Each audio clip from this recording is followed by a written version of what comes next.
আজকে আমরা research paper writing এর একটা গুরুত্বপূর্ণ বিষয় নিয়ে আলোচনা করব, যেটা হচ্ছে সাইটেশন। তো যারা রিসার্চ পেপার রাইটিং এ একদমই নতুন বা নতুন শুরু করতে যাচ্ছেন রিসার্চ রাইটিং, তাদের জন্য আশা করি ভিডিওটা খুবই ইম্পর্টেন্ট এবং উপকারী হবে। তো চলুন শুরু করা যাক। তো প্রথমেই আমাদের জানা উচিত যে আসলে সাইটেশনটা কি। তো সাইটেশনটা মূলত হচ্ছে, ধরুন আপনি আপনার রাইটিং এ অন্য কোনো একটা পেপারের রেফারেন্স দিয়েছেন, বা অন্য কোনো একটা পেপারের কোনো একটা লাইন আপনি আপনার পেপারে আপনি আপনার মতো লিখেছেন, তখন ওই পেপারটিকে আপনার রেফার করতে হবে। তো এই রেফারটাও একটা সিস্টেমেটিক ওয়েতে করতে হবে। তো ওই সিস্টেমগুলো আমি পরবর্তীতে দেখাবো। এখন চলুন দেখি যে সাইটেশন কাউন্টটা কিভাবে হয়, বা আপনাদের গুগল স্কলার প্রোফাইলে কিভাবে দেখায়। তো এইখানে আপনি টোটাল সাইটেশন নাম্বারটা দেখতে পাচ্ছেন যে 267। এটা হচ্ছে এই প্রোফাইলের টোটাল সাইটেশন নাম্বার। এবং নিচে দেখতে পাচ্ছেন যে এইচ ইন্ডেক্স।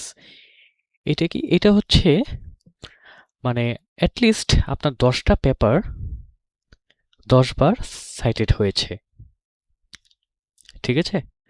এবং I10 ইন্ডেক্স, এটা মূলত আপনার কয়টা পেপার অ্যাটলিস্ট 10 বার সাইটেশন হয়েছে। তো আমার এখানে দেখতে পাচ্ছেন আপনি দুটা সংখ্যাই কিন্তু 10 সো আপনি হয়তো কনফিউজড হয়ে যেতে পারেন, বাট নিচেরটা হচ্ছে আপনার কয়টা পেপার অ্যাটলিস্ট 10 বার সাইটেড হয়েছে, আর এইচ ইন্ডেক্স মানে হচ্ছে আপনার কতগুলো পেপার অ্যাটলিস্ট কতবার সাইটেড হয়েছে সেটা এখানে দেখাবে। আমার এখানে 10 বার, আপনার বা অন্যান্য প্রোফাইলের ক্ষেত্রে দুইটা সেম হবে না, বা সেম নাও হতে পারে। তো চলুন দেখি যে যখন আমরা রাইটিং করি বা রিসার্চ পেপার রাইটিং এ যাই, তখন সাইটেশনটা আসলে কিভাবে দেখায়। তো এখানে আমি দুইটা হাইলাইটেড মার্ক দেখতে পাচ্ছেন। প্রথমটা হচ্ছে এখানে দেখতে পাচ্ছেন যে একটা নাম দিয়ে এট এল 2018। আবার এই ক্ষেত্রে দেখেন কিউই অ্যান্ড ফ্যান 2006। তো এই ক্ষেত্রে এই ব্যাপারটা অথর জাস্ট দুজনই, ঠিক আছে? এই জন্য এখানে কোনো এট এল দেওয়া নাই। বাট এইখানে উনি ছাড়াও আরো একাধিক অথর রয়েছে। সাপোজ কিলিক্রিরান ছাড়াও আরো কয়েকজন অথর রয়েছে, বাট সবার নাম তো এখানে দেওয়া পসিবল না। সেই জন্য এট এল দিয়ে বোঝানো হয়েছে আরো অথর আছে, এবং এই পেপারটা পাবলিশ হয়েছে 2018-এ। সিমিলারলি আরো কিছু উদাহরণ এখানে দেখতে পাচ্ছেন। এটা 2019, 2014, and this one is 2021. So আমরা আশা করি যে সাইটেশন সম্পর্কে একটা ধারণা পেয়েছি, কিভাবে অ্যাড হয় এবং কাউন্ট কিভাবে হয়, এইচ ইন্ডেক্স কি, I10 ইন্ডেক্স কি। তো এইখানে একটা বিষয় বলতেই হবে, যেটা হচ্ছে এই সিস্টেমটা কিন্তু এক এক জার্নালের ক্ষেত্রে বা এক এক কনফারেন্সের ক্ষেত্রে ভিন্ন হতে পারে। যেমন কিছু কিছু পেপারে দেখবেন কোনো নাম বা এরকম ইয়ার লেখাই নেই, জাস্ট নাম্বার লেখা। ওটা হচ্ছে আপনি নিচে মানে আপনার পেপারের লাস্টে যে রেফারেন্স নাম্বারটা অ্যাড করেন, সেই নাম্বারটাই জাস্ট এখানে দেওয়া হয়।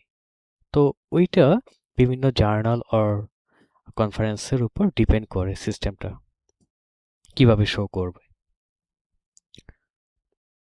তো চলুন আমরা দেখি যে এই জিনিসটা কিভাবে অ্যাড করা যায়, বা এই সাইটেশনটা কিভাবে আমরা সফটওয়্যারের মাধ্যমে করব, বা জোটেরও এবং মাইক্রোসফট ওয়ার্ড ব্যবহার করে কিভাবে আমরা সাইটেশন অ্যাড করতে পারি। তো আপনারা যখন জোটেরো সফটওয়্যারটি ইনস্টল করবেন, তখন হচ্ছে আপনারা এমন একটা ইন্টারফেস পাবেন, এবং এই জায়গাটায় ক্লিক করলে আপনারা হচ্ছে এইখানে ডিওআই নাম্বারটা দিলে সেই পেপারটা আপনার এই লাইব্রেরিতে অ্যাড হয়ে যাবে। ঠিক আছে?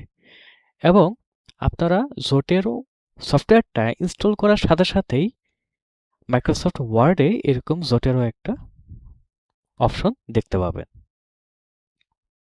এবং এই অপশনে ক্লিক করার পর আপনারা হচ্ছে অ্যাড অর এডিট সাইটেশনে দিবেন।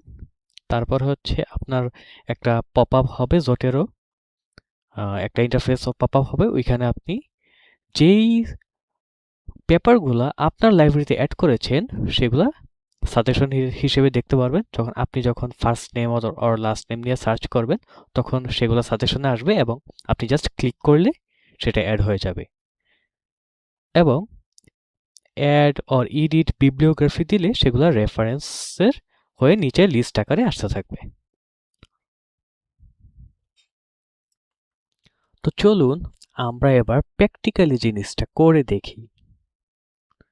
তো প্রথমেই আমরা জোটেরোতে একটা পেপার অ্যাড করার জন্য একটা পেপারের ডিওআই নাম্বার নিব। ডিওআই নাম্বারটা কপি করে নিলাম। তো এখন আমরা আমাদের জোটেরো লাইব্রেরিতে পেপারটা অ্যাড করে নিব। আমি যখন ডিওআই নাম্বারটা পেস্ট করে এন্টার দিব, আমার পেপারটা কিন্তু অ্যাড হয়ে যাবে এইভাবে। তো এরপর সাপোজ আমরা একটা ডকুমেন্টে যাই আমাদের মাইক্রোসফট ওয়ার্ডে। তো এইখানে সাপোজ আমি একটা লাইন লিখি,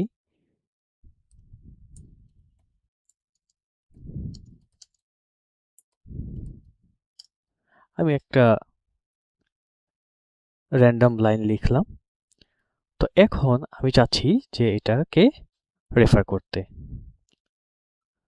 তো প্রথম আমি জোটেরো ক্লিক করব, এরপর হচ্ছে অ্যাড অর এডিট সাইটেশন দিব। তো এখন আপনি দেখতে পারবেন মানে আপনি কোন স্টাইলটা সিলেক্ট করতে চান। আমি প্রিভিয়াসলি বলেছি যে এটা বিভিন্ন জার্নাল আর কনফারেন্সের স্টাইলের উপর ডিপেন্ড করে। তো আমি এখানে আপাতত এলসফেয়ার দিচ্ছি। তো অলরেডি কিন্তু এই পপআপ উইন্ডোটা তখন আপনারা দেখতে পারবেন। তো এখানে অলরেডি ওই পেপারটা দেখতে পাচ্ছে। এখন যদি আপনি দেখতে না পান, জাস্ট আপনার ফার্স্ট কিছু লেটার টাইপ করলেই সাজেশন আকারে চলে আসবে। তো দেখেছেন যে ওনার ফার্স্ট অথরের লাস্ট নেম এবং এটেল দিয়ে বুঝিয়েছে এখানে আরো একাধিক অথর আছে এবং পেপারটা পাবলিশ হয়েছিল 2013-এ। এটা কিন্তু অ্যাড হয়ে গেছে। এখন আপনি যদি লিস্ট আকারে দেখতে চান সেক্ষেত্রে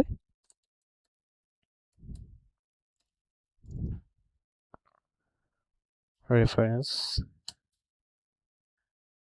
তো এখন আপনি লিস্ট আকারে দেখতে চাইলে জাস্ট বিবলিওগ্রাফি ক্লিক করলে পেপারটা এখানে অ্যাড হয়ে যাবে। এখন এটা আপনি আপনার ইচ্ছা মতো এডিট করতে পারবেন, ছোট করতে পারবেন, বড় করতে পারবেন বা এনিথিং ইউ ওয়ান্ট আপনি করতে পারবেন।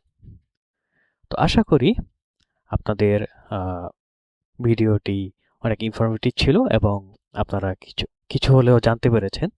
থাকে বা আপনারা আরো বিস্তারিতভাবে কিছু জানতে চান তাহলে অবশ্যই কমেন্ট করে জানাবেন, আমরা রেসপন্স করার ট্রাই করব।